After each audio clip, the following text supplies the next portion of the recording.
Maharashtra Pune bus stand पर युवती से बलात्कार का मामला, बयान पर क्यों घिरी राज्य महिला आयोग की अध्यक्ष। महाराष्ट्र में पुणे के स्वारगे बस स्टैंड पर एक युवती के साथ बस में कथित बलात्कार के अभियुक्त को अब तक गिरफ्तार नहीं किया जा सका है। स्वारगे पुलिस ने इस संबंध में मामला दर्ज कर लिया है और कहा है कि अभियुक्त की तलाश की जा रही है। हालांकि राज्य महिला आयोग की अध्यक्ष रूपाली चाकणकर ने बताया है कि सीसीटीवी फुटेज के आधार पर अभियुक्त की पहचान कर ली गई है। हालांकि लड़कियों को अजनबियों से बात न करने की उनकी सलाह पर विवाद खड़ा हो गया है और सोशल मीडिया पर कुछ लोगों ने इस बयान की आलोचना की है। इस बीच महाराष्ट्र में कांग्रेस के अध्यक्ष हर्षवर्धन सपकाल ने मुख्यमंत्री देवेंद्र फडणवीस की आलोचना करते हुए कहा, उनकी नाकामी की वजह से राज्य में कानून व्यवस्था बिगड़ रही है। पूर्व सीजेआई डीवाई चंद्रचूड़ ने भी इस घटना पर प्रतिक्रिया देते हुए कहा कि सिर्फ कानून बनाना पर्याप्त नहीं है। पूर्व सीजेआई चंद्रचूड़ ने कहा, जब निर्भया रेप केस हुआ था तब से कानून में काफी बदलाव लाया गया था। हालांकि केवल कानून से ही ऐसी घटनाओं को हम कम नहीं कर सके। समाज पर बहुत बड़ी जिम्मेदारी है, लेकिन समाज के अलावा कानून को लागू होना चाहिए। महिलाओं के लिए जो भी कानून बनाए गए हैं उनको ढंग से लागू किया जाए ताकि उनकी सुरक्षा सुनिश्चित किया जा सके। महाराष्ट्र में कांग्रेस के अध्यक्ष हर्षवर्धन सपकाल ने समाचार एजेंसी एएनआई से कहा, महाराष्ट्र में लगातार महिलाओं के शोषण की खबरें आ रही हैं। देवेंद्र फडणवीस ने जब से गृह मंत्रालय का काम संभाला है तब से कानून व्यवस्था ध्वस्त हो चुकी है। हम सबके इसके पीड़ित हैं। इस मामले के दोषियों को कड़ी से कड़ी सजा मिलनी चाहिए। महाराष्ट्र के उप मुख्यमंत्री एकनाथ शिंदे ने कहा कि घटना के दोषी को बख्शा नहीं जाएगा।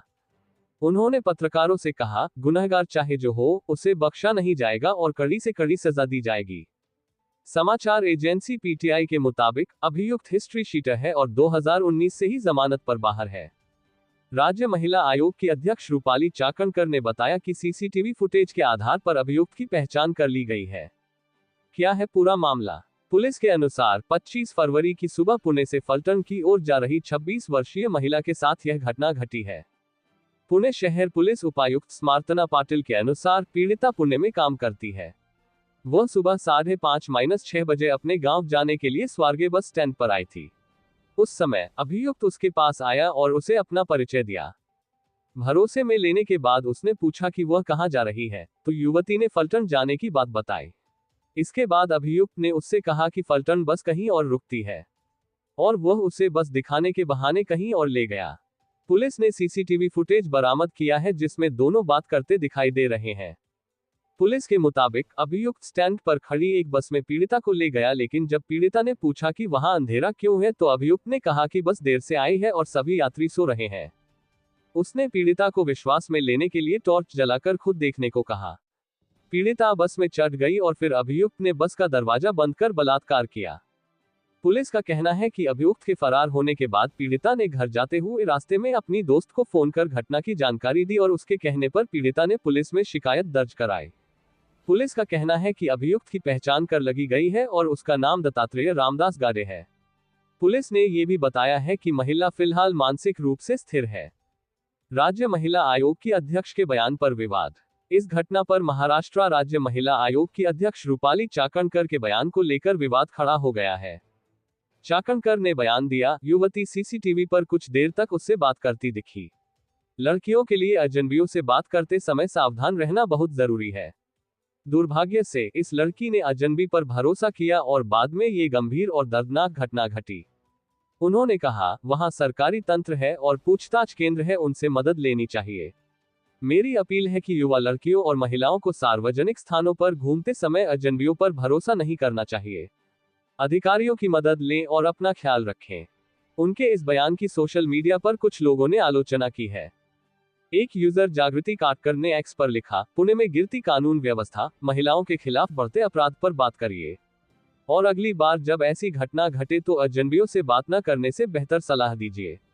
भगवान के लिए पीड़िता को ही दोषी न ठहराएं। सामाजिक कार्यकर्ता तृप्ति देसाई ने समाचार एजेंसी पीटीआई से कहा, महिला आयोग को हमें ये बताने की जरूरत नहीं है कि महिलाओं को अजनबियों पर भरोसा नहीं करना चाहिए।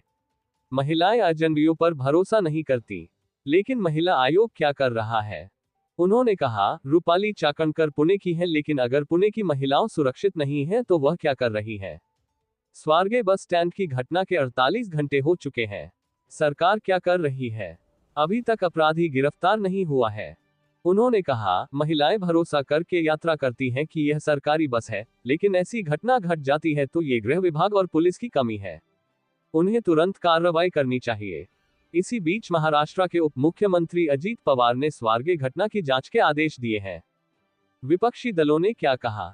इस घटना को लेकर विपक्षी दलों ने सत्तारूढ़ पार्टी को कानून व्यवस्था के मसले पर घेरा है। राष्ट्रवादी कांग्रेस पार्टी शरद चंद्र पवार की सांसद सुप्रिया सुले ने ट्वीट कर इस घटना को बेहद अपमानजनक बताया है। उन्होंने लिखा, स्वारगे जैसे व्यस्त बस स्टैंड इलाके में एक युवती के साथ यौन उत्पीड़न का मामला सामने आया है। दिलचस्प यह है कि बस स्टैंड के पास ही एक पुलिस चौकी भी है। इसके अलावा पुलिसकर्मी समय समय पर बस स्टैंड पर गश्त लगाते हैं। फिर भी आरोपी द्वारा इस तरह के जघन्य अपराध को अंजाम देने का साहस करना दिखाता है कि अपराधियों को कानून का कोई डर नहीं है। उन्होंने राज्य में महिलाओं की सुरक्षा पर सवाल खड़ा किया और आरोप लगाया कि गृह विभाग गंभीर अपराधों पर नकेल कसने में नाकाम रहा है। एआईएमआईएम के नेता वारिस पठान ने महाराष्ट्र सरकार पर कानून व्यवस्था में विफल होने का आरोप लगाते हुए कहा, एक निर्दोष लड़की का सरकारी बस में रेप होता है और अभियुक्त अभी तक गिरफ्तार नहीं होता। ये किस किस्म की कानून व्यवस्था है? उन्होंने कहा, आप बेटी बचाओ बेटी पढ़ाओ, नारी सम्मान, लाडली बहिना की बात करते हैं, लेकिन राज्य में बेटियां सुरक्षित नहीं हैं। इस तरह की स्कीमों का क्या इस्तेमाल है? पूर्व विधायक और कांग्रेस नेता रविंद्र धांगेकर ने एक्स पर लिखा, स्वारगे बस स्टेशन प्रशासन और स्वारगे पुलिस स्टेशन के अधिकारियों को इस घटना को गंभीरता से लेना चाहिए। राज्य के कई जिलों से बड़ी संख्या में महिला यात्री स्वारगे बस स्टेशन पर आती हैं, लेकिन स्वारगे बस स्टेशन पर कोई भी सुविधा उपलब्ध नहीं है। रात में बस स्टेशन पर अंधेरा होने पर सवाल उठाते हुए कहा कि यहां रात में कई बहनों के साथ छेड़छाड़ होती है। कई बार तो बस स्टेशन क्षेत्र में शराबी और मनचले बैठे रहते हैं। उन्होंने कहा, गश्त पर निकली पुलिस को ऐसे लोगों को बस स्टेशन क्षेत्र से हटाना चाहिए। पिछले मानसून के दौरान भी बस स्टेशन तालाब जैसा दिखाई दिया था और अभी भी यहां बुनियादी सुविधाओं का काम नहीं हुआ है।